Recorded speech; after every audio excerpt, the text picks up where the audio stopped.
Hello and welcome to this Q&A session for dog anxiety rerun sessions that are happening right now. I'm Dr. Edward. I'm your host, and please say hi in the chat, because in the chat is where you're going to be asking questions, and I am here for you to pick my brains. Happy to take questions about anything to do with anxious dogs. One of my real passions is working with anxious dogs and helping them come to a place of calm and ease and strong regulation. So the presentations that on day one is the talk from me, which was titled "Anxiety is Simply Arousal with Nowhere to Go." And you learned in that session about what unhealthy arousal and healthy relaxation are, how humans can unconsciously cause overexcitement, chronic arousal in their dogs, and why it's important to teach and support your dogs to be able to self-regulate into healthy relaxation. And that is a key thing for curing anxiety and trauma at the causal level.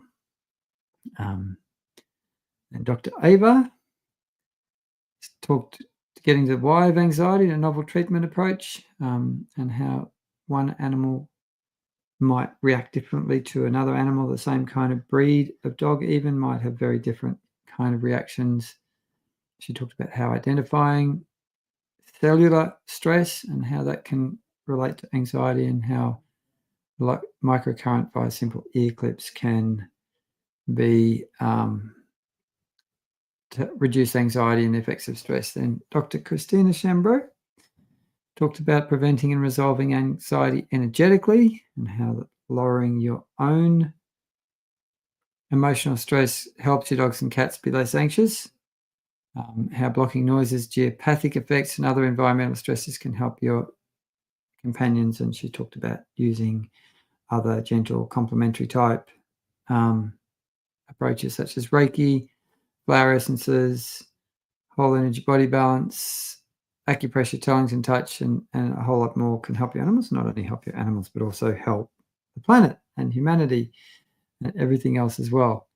Dr. Janet Roark in day one talked about separation anxiety and essential oils. She is a bit of an essential oils legend. Anxiety is, separation is a fear-based thing, that the dogs are very, very social pack animals, and being left on their own can be very, very scary for them. And she talked about what kind of essential oils can help with that, and how aromatherapy affects the brain. So there's that. Then Ana Maria Vasquez talked about everything is energy, anxiety in dogs, and the energetics behind it. Now, I see we've got 27 people watching right now. I would love for all of you 27 people to ask me a question. Please pop in the chat and start loading the chat up with questions for me, because that's why I'm here, and that's why you're here, is a Q&A. And I mean, just say hi and let me know where you're from, and do you have an anxious dog, and how long is your dog being anxious? Come and let's chat in the chat. All of you, let me know what's going on. Hi, Cautious Consumer from Coastal Carolina. Laurie Ed Hughes also was one of the speakers for day one, talking about sensory integration disorders and anxiety in dogs, and how sensory integration disorder might be at the root of your dog's anxiety. The sensory integration treatment techniques are very beneficial for dogs with anxiety. And the question, can dogs have autism? Which I absolutely believe that they can. And now I need some questions from all of you beautiful humans out there with probably anxious dogs. I imagine that you're likely to have some kind of issues with anxiety if you're here today and participating in the summit. Hi, Donna from BC in Canada. But you got me for an hour, and I encourage you to ask anything you like. There is no such thing as a silly question. We've got Marie Cutler from Auckland, New Zealand. Thank you for asking a question. Much appreciated. My gorgeous greyhound is petrified of fireworks. How can I help her? My old whippet, who passed away year before last, used to be terrified of fireworks. Now, there's a range of things that you can use with anxiety. And when you look at the whole anxiety thing and make up a holistic treatment plan, there's a whole lot of treatments you can use, but I use relaxing touch a lot with these kinds of things. And relaxing touch is probably the key thing that I used with my lovely old Whippet to help her cope with the fear that these loud banging noises from fireworks created in her. And over quite a period of time, it didn't happen instantly, but over quite a period of time, she went from extreme distress, dribbling, panting, pacing, would run away if there was no one there to restrain her, to being able to sit on the bed with me with just a hand resting on her. She'd still have her ears up and be shaking a little bit, but she improved very, very much.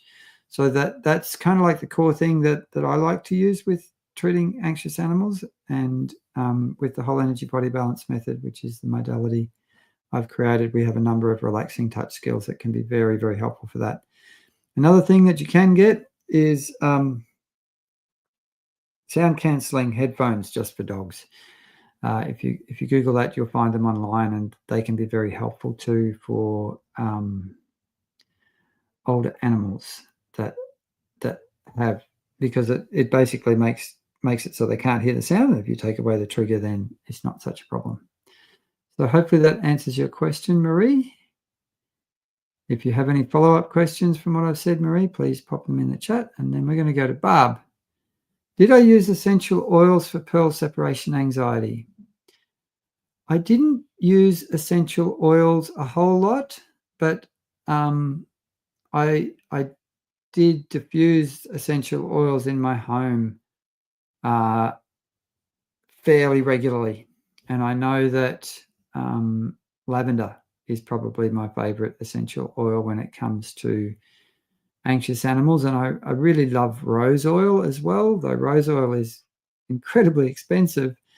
It's energetically amazing. I find rose oil is one of those very, very special oils that has multiple beneficial effects physically, emotionally, spiritually. So lavender, rose, orange are nice ones for that. But I kind of used them not so much specifically for her separation anxiety, but overall as part of my tending to the environment in our home. Okay. I don't know how to say your name, Madeka or something like that. I hope I'm saying it properly. But if I'm not, my apologies. So you're from the Sunshine Coast, Queensland. Is anxiety and pain related? That is a fantastic question. And the answer is a big fat yes. Chronic pain actually changes the brain and makes anxiety worse. It exacerbates and increases the kind of neurochemical and brain side of anxiety quite significantly. Just about every anxious dog that I've ever got my hands on has had significant soft tissue or neck and back pain.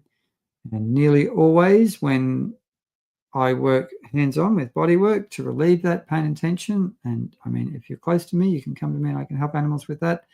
If you're far away from me, we have online training programs, whole energy body balance, body work for pets, home or professional, where you can learn how to find and relieve pain in your animal's body, no matter where you are in the world. But yeah, there is a strong correlation, and nearly always when we reduce pain, we get a reduction in anxiety symptoms. I've been working with a beautiful Samoyed called Emmabella for about 3.5 years now. When I first met Emmabella, she was trying to kill the other Samoyed attack, a very aggressive, reactive with the other dog in the household. She'd been to a number of other vets and specialist behaviorists, and they had all missed really, really severe neck pain. And the more we did body work and the better the neck pain got, the better her behavior got. Now, she has had a few flare-ups more recently, and all of those flare-ups have been related to significant increases in pain. So yes, very, very important. Anxiety and pain, and every anxious animal needs to be checked. Going on a pain relief kind of test. So you can be on pain relief for a week or 2 weeks, then stop it and see if you notice a difference in the anxiety with or without pain relief. But apart from pain relief, prescription pain relief, CBD, things like that, really important to feel into the body to find soft tissue pain or neck and back pain, because you need to deal with that if you really want to help your anxious pet. Hopefully that's been helpful. Anyone that have follow-up questions from anything I've said, please pop them in the chat. And then we'll go to Katrina. My cavoodle has touch sensitivity and is anxious every day I have to groom him. Help, how can I manage this? He's 2. Katrina, I will see what I can tell you today, but the best way I could help you for that would be for you to go to the HealingVetcom and book a discovery call and book a one-on-one with me, because I need to coach you through what I'm going to describe a little bit here. I would be using a lot of relaxing touch with a dog like this, and would have to also kind of teach dogs like this how to accept touch. You have to find a way to teach your dog how to allow this kind of touch, which can be a little bit tricky in the beginning with some of these dogs. But I've had a number of dogs come to me. I remember a Legato who came to me a few years ago, and the groomer hadn't been able to groom him at all, and he had big mats of hair all over him, particularly on his head. He was really like, don't touch my head or I'll bite you. I did one session of relaxing touch, and on the second visit, we worked with clippers and desensitizing the clippers, and I was able to then clip the mats off his head. So it's something that the whole energy body balance training programs can really help you with getting dogs habituated to touch all over and being groomed.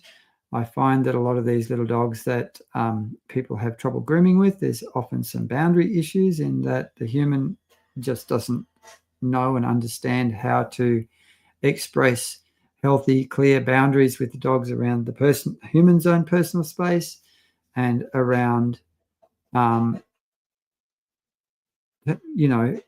insisting in a kind way that, we need to be able to handle the dog all over. This is a fundamental thing that we need to be able to do with every animal that we care for, is to be able to handle every part of the body without the animal being difficult. So relaxing touch would help. And I would also want to talk you through some kind of focused desensitization and help your dog learn how to accept touch without being a pork chop. Hopefully that helps. Marie says, we were given gabapentin for pain, which was meant to help with anxiety, and it doesn't help at all. When it comes to prescription medications for anxiety, we have 2 kinds or 2 classes of medication. We have situational medications, which are short-acting. You give them, and within an hour to a few hours, the medicine takes full effect, and you can use it for, if you know there's a thunderstorm coming, or if you know it's going to be New Year's Eve, at 5 o'clock on New Year's night, you might give the situational medication to then help that dog become at ease when the trigger starts happening. And then we have baseline medications like fluoxetine, the situational medications, gabapentin, trazodone, Valium type drugs. And then you have the baseline medications, which are longer acting and take longer to take effect. So they take 4 to 8 weeks to take full effect. And fluoxetine, which is Prozac, is one of the ones.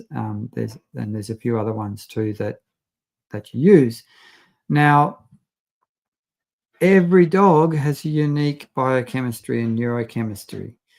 And to get the right medication happening can sometimes be a process of experimentation. It can take trying different drugs at different dose rates before you find out what actually works for this dog. Sometimes you'll start at a moderate dose of gabapentin and you'll get like a zombie dog. They're just kind of hardly able to function. They're really dopey and sedated. If that happens, then we reduce the dose rate until we get to a dose rate that is giving the desired effect without being too heavily sedated. Some dogs are more sensitive to the chemicals than others. And sometimes you might need to try a few different medications. I've had a couple of rare dogs that when I've given them gabapentin, they've had this thing called paradoxical excitation, where it actually makes them worse. And then we've tried them on trazodone, and it's been fantastic for them. So you might have to play around with different types of things before you get the right match for your dog. And if you give gabapentin and it doesn't seem to do anything, it's got a really broad therapeutic spectrum, so quite a large dose range, then you might need to titrate that dose up to higher doses until you get to the point where you can see the effect and you're getting the beneficial effect of the medications. Hopefully that helps.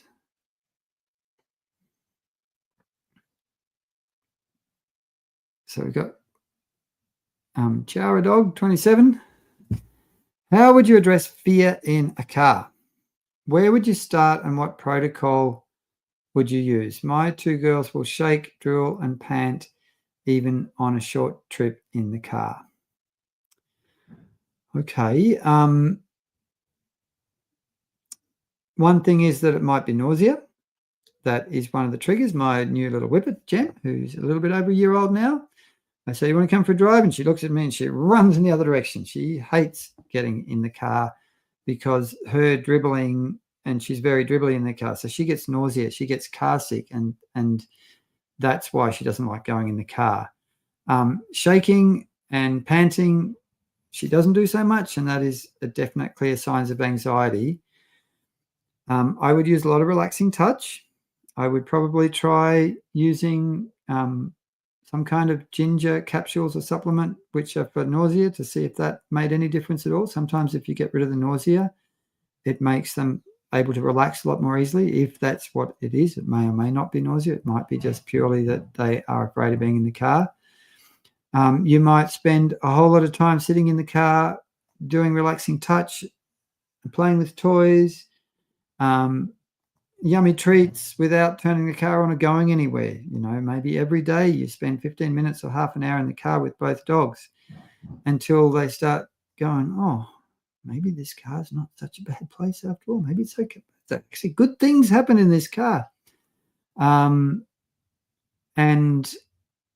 then I would probably get people to do relaxing touch so that someone is in the back with the dogs and someone is driving and going on just a short little trip and then stopping and parking at home for 15 minutes or half an hour with relaxing touch until the dogs really settle, and then going out doing another little drive, helping them regulate from that. That kind of steady, there's a couple of things. One is building and teaching relaxation and self-regulation capacity with relaxing touch is the primary way that I do that. And also looking at, is there nausea? And if you might need to consider medication down the track if none of those things work. Cynthia's got a dog traumatized by loose dogs attacking and biting her. Today I took her to a holistic vet, but didn't bother getting her out of the car because she was too aroused waiting in the car. Any ideas? Well, one idea would be to ask the vet to come out to the car to interact with and examine your dog. And that's something that when I was working in a vet hospital, if I had dogs with a really bad anxiety about coming to the vet, well, I'd go out to them, or I'd go and see them in the backyard of the vet clinic so that they're not in that, the smells, the sounds, the other dogs of the waiting room and all that kind of thing. I did a fear-free certification for vets a few years ago, and it helped me see just more clearly how many dogs were anxious about going to the vet. There's a lot of dogs are very anxious and fearful about going to vet. So it's a big problem. You can, depending on the severity, you can do fun visits to the vet where you just sit in the waiting room at a low traffic time when there's not people coming in and out, not consulting, maybe they're doing surgery, and you do lots of relaxing touch and yummy treats and have all the nurses come and give your dog a lovely pat and give them treats and stuff like that. But a dog with the level of anxiety that you are describing, I would probably want to have them on some kind of medication for the vet visits. Now, that might be just gabapentin or just trazodone or just one of the Valium type drugs, whatever ended up after experimentation being the best fit for your animal's needs. Or it might be like a chill protocol that combines that with other medications. There are a few protocols that if you've got a dog that is got high levels of anxiety, they might need higher levels of medication to be able to cope with a vet visit in a healthy and supportive way. Now, your baseline thing, though, here is trauma from an attack and reactivity. So at home, I would want to teach your dog how to do a whole lot of relaxing touch with your dog and make that an everyday medicine. And then also I would want to teach you how to use relaxing touch out in the wild to help your dogs regulate in the face of being worried about other dogs coming into their space and that sort of thing. And, dogs like this, sometimes you get the best outcomes if you put them on some kind of baseline medication as well. Donna says, my dog is anxious when I am home and anyone comes to the house and she goes crazy. She's fine when I come home, not a peep. So this is a very common story. I have a lot of clients that come to me with this thing of, every time someone knocks on the door, comes in the house, my dog turns into a screaming lunatic. And they are just going nutso and jumping all over everyone, out of control, and they've forgotten all their good training, and they're just a shocker. So that is the first thing. First thing I say to people is put your dog on a lead, contain them, because then they can't go and practice being crazy and jumping all over people. And I say to people, just don't come near my dog until they settle down. Just sit down and ignore them. That's one thing. But again, as with all anxiety, what's going on underneath this for your dog is that you have a dog that gets dysregulated when someone comes to visit. They get overexcited. Their nervous system goes whoom into the red zone. Their brain turns off, and they find it really hard to regulate and relax back into the green zone. And that's why my approach to healing and working with anxiety is primarily using relaxing touch, so that we are teaching the dogs how to regulate themselves better over time. First thing is to put them on a lead, contain them, and then I would use relaxing touch to help them regulate while the people are sitting on the couch somewhere else in the room. Then when they've settled, I'd let the dog go and say hello, and only when they've settled.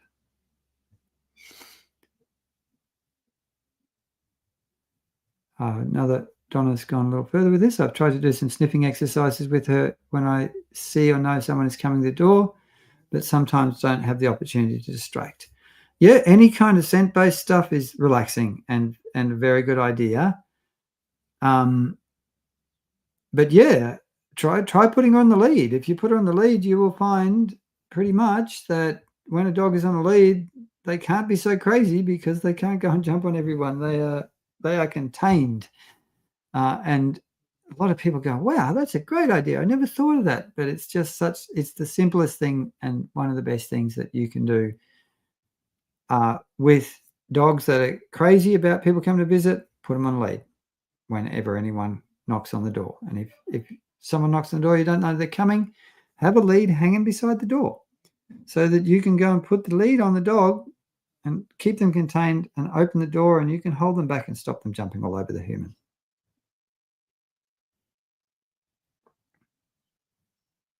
Marie says, in regards to essential oils, if someone doesn't like a particular smell, for example, rose, does that mean it's not right for them? Could be yes, could be no. I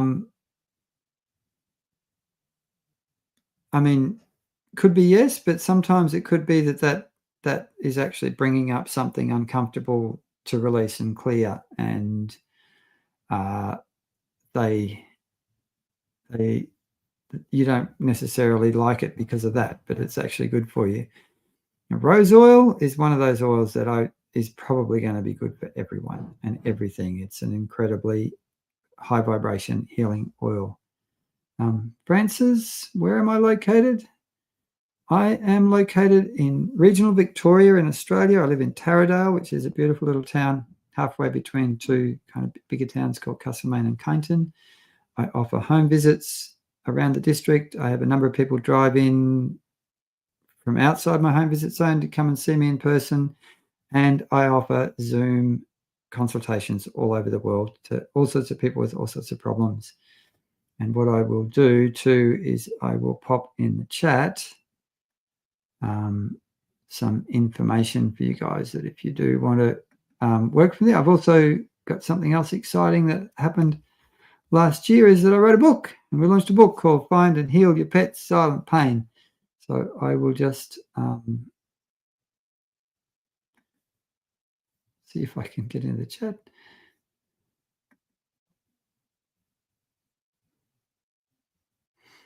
Aha.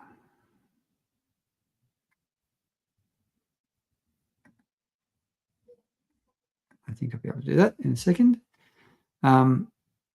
Yeah, so happy to help. If you want to help with me, you can also go to the HealingVetcom and you can book a free discovery call there where I'll explain all of that kind of stuff. Awesome. What's our next question? Sharon from Florida. My dog from the beginning has had anxiety when he's around children and strangers. He barks and barks constantly, even if they're in my house. 3-year-old Cockapoo. So again, I would need you would need to probably work with me one-on-one to get the best possible results. But the first thing I would be doing is a whole lot of relaxing touch. And with the book that I've written, we have a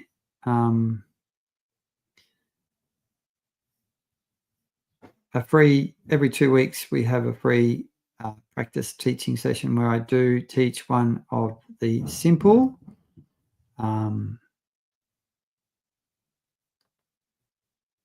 type relaxing touch skills, which you can come and learn and practice with us every 2 weeks. So I will also pop that in this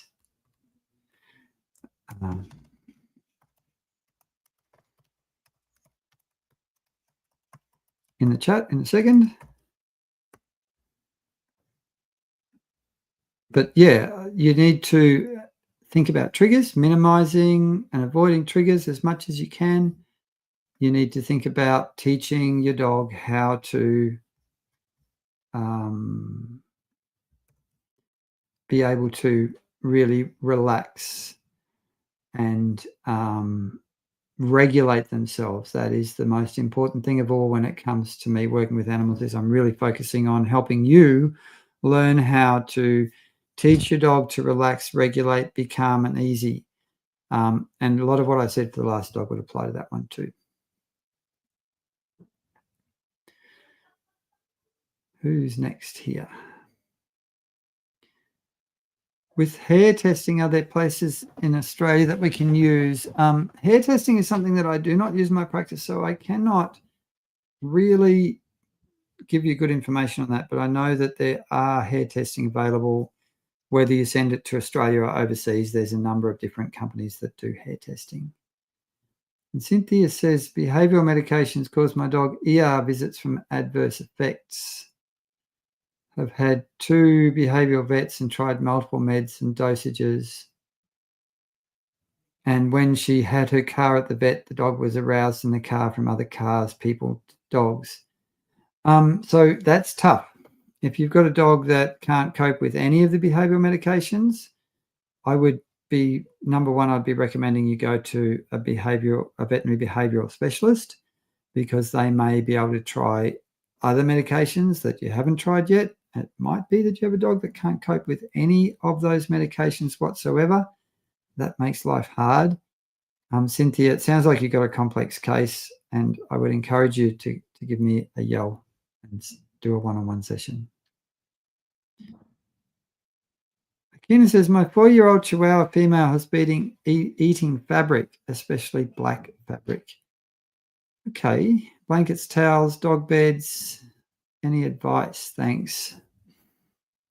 So that may be anxiety related, but it may also be what's called pica, which is eating inappropriate, strange things.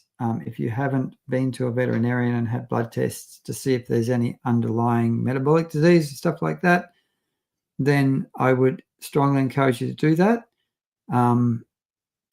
But it may be anxiety. It depends on, when does this behavior trigger? Are there stimuluses in the environment that happen just before your dog starts doing these behaviors?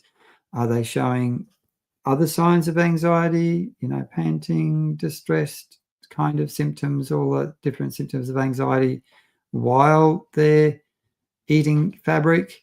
But that can be quite a dangerous thing and can lead to having to have an operation to remove fabric from the insides too. So it's something that I would encourage you to really work on finding out the cause. Katrina says, when my dog freezes outside at the park and doesn't move and doesn't respond to food or verbal input, how can I calm him to get him moving again? So there are 4 phases of anxiety that, as far as I understand anxiety, you have the fight.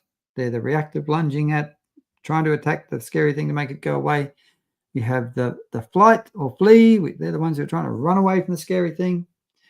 You have the freeze, which is this one, and you have fidget, which are the dogs that go nuts, so crazy, playful, jumping all over everyone, hyperactive type behavior. So your freeze dogs, how do I get a dog to unfreeze? I would stop, get there beside them, and I would do slow, relaxing touch and pats, or just hold them, have touch with them, let them know that I'm here with them, and often giving them time with touch and presence will help them unfreeze. Sometimes I will also kind of use a little bit of yielding to pressure games, see if I can get them to step one way a little bit, another way a little bit, kind of gentle touch and rocking and stuff like that can help unfreeze your dogs. But those are the primary kind of approaches that I would use, and relaxing touch would be my biggest go-to for dogs like that. Here's a great question from Barb. If I understand correctly, the relaxing touch, which is slow, helps the dog and human slow down and activate the parasympathetic nervous system. But how does that teach the dog to self-regulate? So it does do that. The other thing that it does is it triggers a whole lot of release of oxytocin in the dog and the human, which is relaxing and bonding. So if you've got a dog that's over here in hot orange or red zone, arousal, anxiety, so their body has physiological arousal, there's adrenaline, heart rate's up, sensitivity to stimuli is up, and their mind, mental, emotional state is also activated with thoughts and feelings of worry and fear. Now, when we use relaxing touch, that moves the body, the physiological state, into relaxation. Now, often when I'm doing relaxing touch with these dogs, you see the body relax. Like, oh my God, I can't relax. There's a scary thing. And this will cycle through and through, and they will relax more and more deeply. But every time you are using touch to move them from over here into healthy relaxation, the whole body, mind, the whole being is experiencing this process of self-regulation and relaxation. And every time you're doing this, they're learning a little bit of how to regulate themselves better and how to regulate themselves better. And I've had a number of clients and people who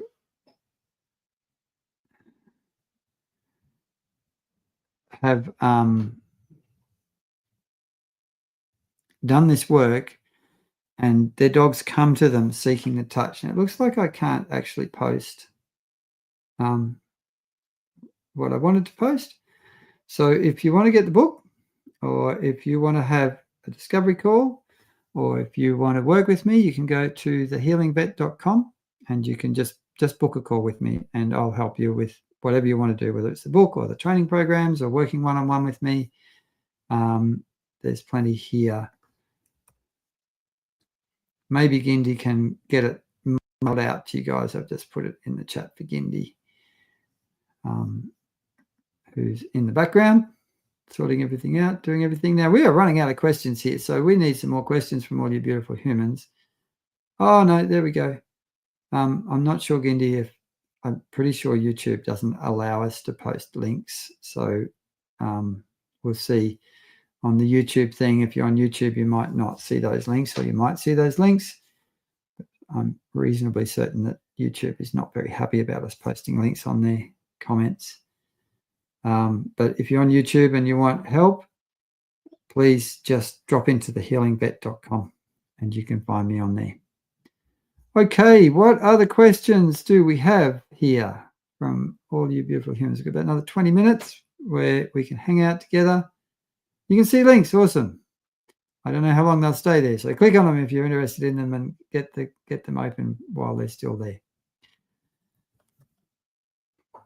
I've run out of questions to answer. This is a bit sad, but please. Anxiety. I see a lot of animals with anxiety. It is such a really, really common thing, and so many animals, so many people struggle with the problem of anxious pets. Let me know in the chat. Out of all the people who's here, we've got a good crowd here. How many of you have or have had a pet with anxiety? Because it is a really, really big thing. It's a troublesome thing, and it causes a lot of suffering for animals. And if you have any questions about anything that you've learned in the summit so far, in the chat too, specifically from the speakers, let me know. Katrina says, my boy has been anxious since he came to us at 8 weeks. So if you get a puppy or a kitten that shows a whole lot of anxiety at 8 weeks, then I can be almost certain that one or both of the parents of that animal will have had anxiety. Anxiety is strongly heritable. Temperament is one of the most strongly heritable traits of anything when it comes to genetics and animals. So that you might have kind of started off on the back foot with a puppy like that. But the flip side is that you can teach these dogs, even if they've got this genetic bias towards anxiety, over arousal, all these kinds of things, you can still help them with relaxing touch and all the other kinds of things that you're learning about in this summit. So often you need to do lots of things with anxious dogs, particularly if you're doing a more holistic type approach. And I'm reasonably sure that that you'll have the opportunity to participate in a rerun of the anxiety course that goes with this summit. Gindi, is that true? As well, but building a treatment plan, a holistic treatment plan, where you consider all the factors and try lots of different kinds of approaches for your animal, tend to give the best results. So kind of multimodal result. He's the only one in the litter with this, but we adore him. Interesting. Well, that puts my theory, blows my theory out of the water, doesn't it? Maybe it's just a little quirk that he's unique and beautiful. And Katrina, you said that your cats have also had anxiety. So I would be kind of curious, Katrina, if you or anyone else in the human side of the family have anxiety or trauma. And Gindi has just said in the background here that yes, there is this beautiful course that I taught when we did this the first time through, and there will be a rerun recording available of that, which Gindi will have the links for tomorrow. So come back if you're interested in learning more about how to create a holistic anxiety treatment plan for your animals. It's a really, really good course.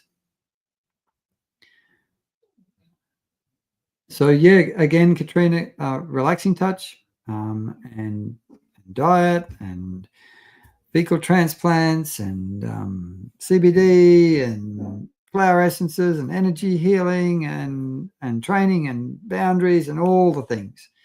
But you really have to be devoted to doing all the things to get the best results.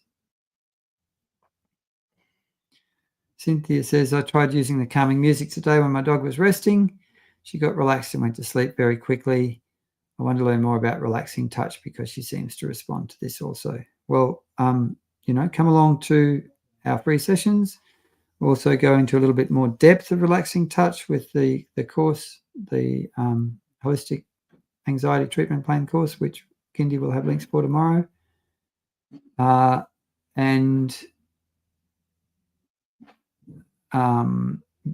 calming music is also great. Yeah, it's a really, really good thing. And I think we want to have lots of different things in our anxiety treatment toolbox so that we have lots of options and we use whatever's best at the time.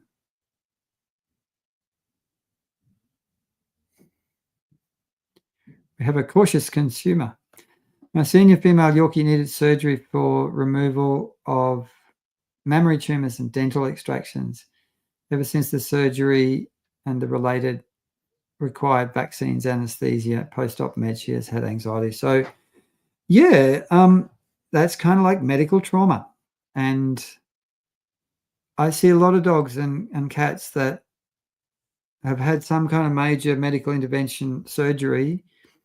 They've been fine before it, and then after the surgery, they are a mess. And they develop veterinary anxiety. Sometimes they develop generalized anxiety. Sometimes existing anxiety is made worse. And again, when you get down to it, no matter what kind of anxiety your dog's got, fundamentally, I'm going to want to do a whole lot of relaxing touch as the core or foundation of everything else. And then look at diet, look at supplements, look at CBD, look at flower essences, look at music, and then escalate to prescription medication if all of that's not doing the trick and we need something more powerful.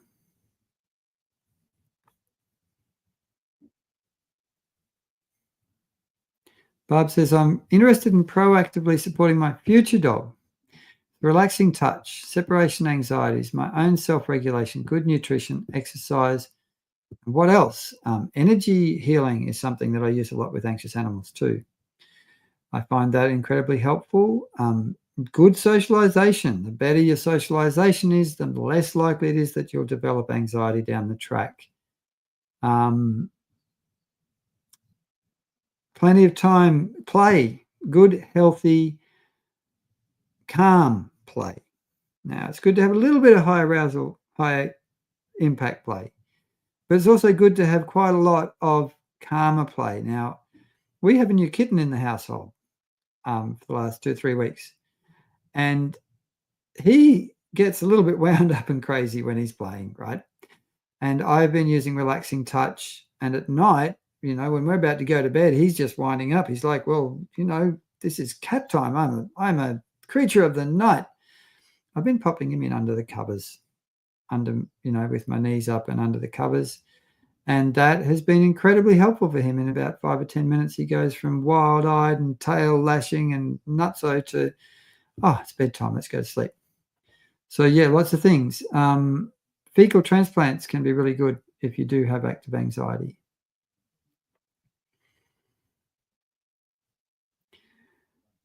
Melissa says my doxy gets wildly anxious if I'm getting out of the car. So that is a kind of a separation anxiety. That's a little bit tricky to deal with because you're getting out of the car. You might have to have someone else doing relaxing touch when you get out of the car to help with that one.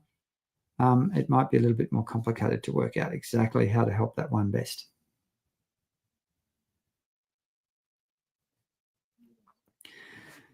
Cynthia asks, is there any connection between allergies and anxiety?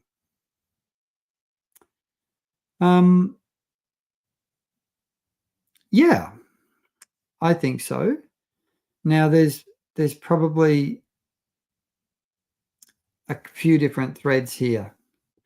Number one is that being itchy is not a lot of fun, and it definitely drives the body out of relaxation and into arousal, and the mind and the emotions. When I used to have chronic fatigue syndrome, one of my symptoms was hideously itchy legs. Now, my legs would look perfectly normal. They weren't red or inflamed or anything, but would have intense itchiness. And I can tell you, it definitely drives anxiety and makes anxiety worse to have that sensation of itchiness going on. The other thing is that with allergies, you've generally got inflammation. And if you've got inflammation throughout the body and you have brain inflammation, that also can exacerbate anxiety issues. Another thing with allergy is that nearly always with allergies, you've got an unhealthy gut, and there is a very strong connection between gut health and neurochemistry and brain health, and any gut that's unhappy will also tend to exacerbate anxiety.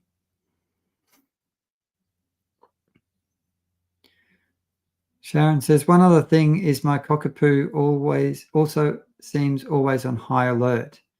When I stand up from sitting, he barks and takes off like crazy. So this kind of pattern of hypervigilance and triggering into extreme arousal with a very small stimulus of you standing up are strong symptoms of anxiety. And if you've got a dog that's got hypervigilance, let's say where my hands are is neutral, over here is healthy relaxation, over here is anxiety, arousal land. Most of these dogs that are hypervigilant, their resting state is over here. Their resting state is stuck in chronic low-grade arousal, and then they tend to flip into red zone very, very, very easily. They have a hair trigger to go even to escalate to high levels of anxiety. So relaxing touch over time, if you're doing it every day, over weeks and months, shifts that resting state back to where it should be, healthy relaxation.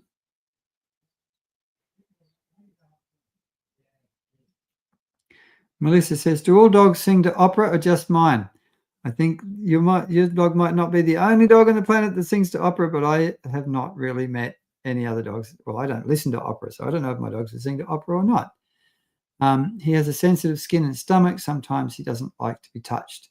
So this is another thing to think about. If you got a dog with anxiety,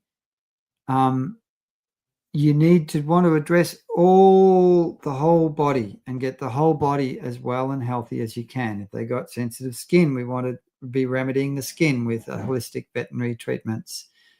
If you've got a sensitive stomach, we want to be working with diet and probiotics and fecal transplants and all those kinds of things. And the flip side of that is that I have seen dogs. One of our students had a dog that had incredibly awful anxiety due to a very traumatic upbringing. It was a rescue dog. And they were on veterinary treatment, Western veterinary treatment for allergies and severe gut issues, vomiting and diarrhea and all sorts of things, which really didn't make very much difference, maybe 5 or 10% difference. But after 6 to 9 months of intensive relaxing touch medicine, that dog's allergies and gut issues were 95% healed. So a lot of these other health issues is that if you've got a nervous system that's stuck in arousal and anxiety, then that affects the nervous system, and can be a big part of affecting the immune system, and making other parts of the body unwell. Hi, Barb. What are some examples of calm play? Food puzzles, yes. And snuffle balls and snuffle mats and scattering treats out in the garden for them to sniff out. But other calm play might be with a tug toy, but slow moving. And if they get super excited, well, stop. I'm not going to play with the toy until you settle down. And I'll often use relaxing touch at that point to help the animal settle. So it'll be like slow play, steady play, not the usual primate monkey human thing of razzing the dog up and making them crazy, because that's what humans love to do, right?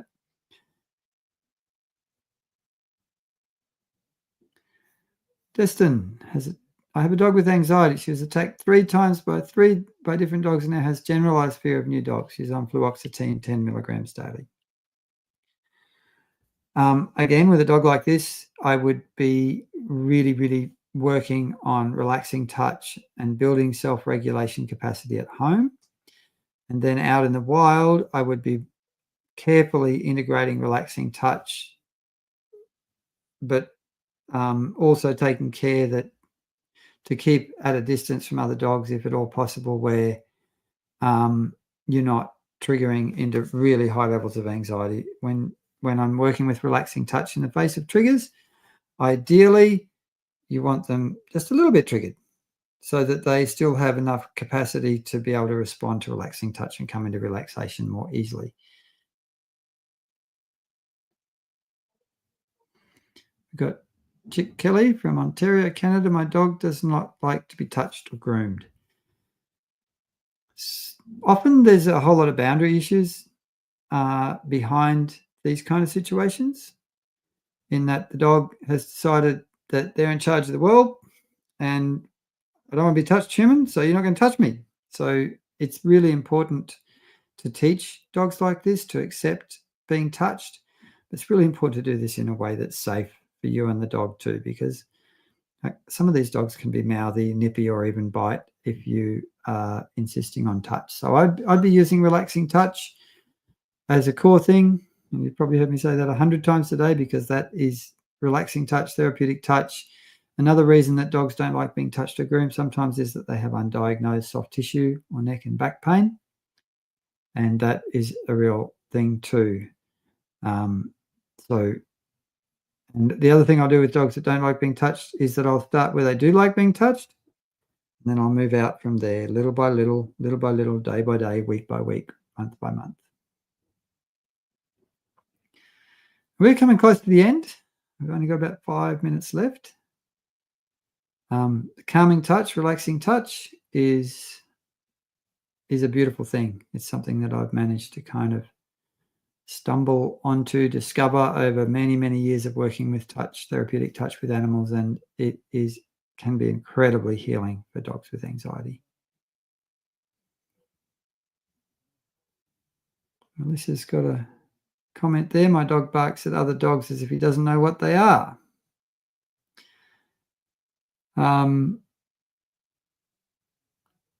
Yep, I've seen a few dogs like that. May have been poorly socialized. And again, the key thing is to help your dog learn how to regulate in the face of the triggers and self-regulate and have capacity to stay present and calm even when there's things going on.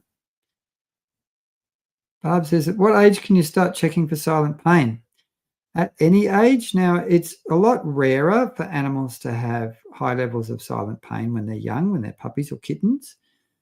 But a few years ago, I had a beautiful Rhodesian Ridgeback puppy come to see me at 16 weeks of age. He was already very big, and he had been showing some worrying behaviors in terms of anxiety and reactivity and being nippy and bitey when handled. Now, this little guy had severe whole body soft tissue pain, at the age of 16 weeks. Now, why that was, birth injury, some kind of injury when he was a puppy, dropped on his head by kids at the home or whatever, I'm not really sure. But it is possible that that dog, we did a couple of sessions of whole energy body balance, relaxing touch and stuff with him, and it was quite challenging. He was not very cooperative in the beginning. But after we relieved his pain, he went on to train up as an assistance dog for that family's autistic daughter. And I have photos of him in his assistance dog vest out in the world, being amazing. My dog is also allergic to a lot of foods. Destin says, I'm interested in the correlation between digestive health and anxiety. There is a strong correlation. If you have inflammation in the gut, if you have an unhealthy microbiome in the gut, if you have any kind of chronic gut imbalance, it tends to contribute strongly to anxiety, makes anxiety worse. And when we heal the gut, particularly a treatment I've been using more often lately is a fecal microbiota transplant, which you can get capsules to do, can make a big difference to anxiety.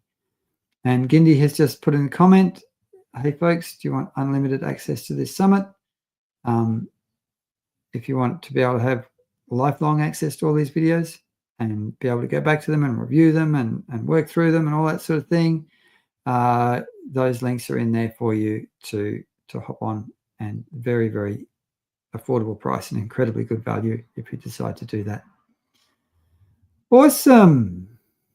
I think we have come to the end. Thank you, everybody, so much. I will be back tomorrow morning and the next day and the next day, answering all your questions again, which I'm very much looking forward to. I really enjoy these sessions. If you want to learn more about working with me, go to HealingVetcom. Hit me up. Love to do anything I can to help you have the healthiest, happiest pets in the whole wide world. So until tomorrow, I hope you have a beautiful day, and I hope that you give your pets a lovely pat from me, because that would be a really good thing to do. I always like people to give their pets a pat from me. And then I suppose I'll have to head off and write some newsletters and things, because it's that time of day.